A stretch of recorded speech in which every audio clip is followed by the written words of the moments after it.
बारिश में वो पहली मुलाकात, बारिश की वो शाम कुछ अलग ही थी। आसमान जैसे अपनी उदासी बहा रहा था और सड़कें भीगती जा रही थीं। नैना ने अपनी खिड़की से बाहर झांका। कॉफी का मग हाथ में था और मन कहीं दूर खोया हुआ। वहीं दूसरी तरफ आरव अपने स्कूटर के साथ इस मूसलाधार बारिश में फंसा हुआ था। उसके स्कूटर ने ठीक उसी मोड़ पर धोखा दिया जहां नैना का घर था।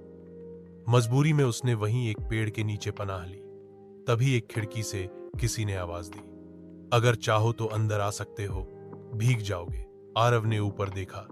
नीले रंग के कुर्ते में एक लड़की खुले बालों के साथ मुस्कुरा रही थी। आरव थोड़ा झिझका, पर फिर सर हिलाकर अंदर चला गया। वो पहली बार था जब नैना और आरव आमने सामने मिले।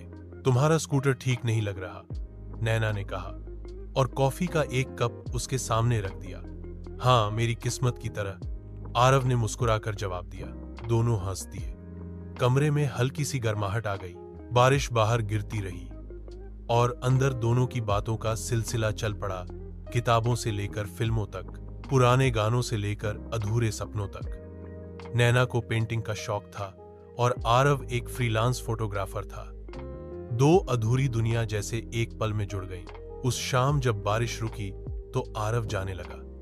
उसने दरवाजे से बाहर कदम रखा, फिर पलटकर पूछा, क्या कल मिल सकती हो? स्कूटर की सर्विस के बहाने नहीं, असल में? नैना ने मुस्कुराकर कहा, अगर कल बारिश हुई तो जरूर। अगले दिन सूरज आसमान पर था, लेकिन आरव नैना के घर के सामने खड़ा था, हाथ में एक छाता लिए हुए। नैना दरवाजे पर आई और हैरानी से पूछा, बारिश तो नहीं हुई? आरव ने मुस्कुराकर कहा, मगर मेरा मन भीग रहा है तुम्हारे बिना। उस दिन से दोनों रोज मिलते, कभी कैफे में, कभी लाइब्रेरी में, कभी किसी पुरानी गली में।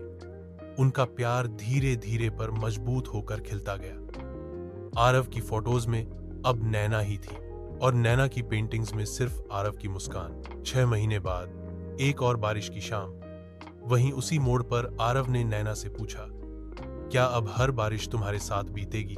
नैना ने जवाब दिया, जब जब बारिश होगी मेरी आंखों में तुम ही झलकोगे। और फिर बारिश तेज होने लगी। कभी कभी प्यार आसमान से नहीं, किसी टूटी स्कूटर और एक कॉफी कप से बरसता है। बस उसे महसूस करने वाली नजर चाहिए। अंतिम पंक्ति।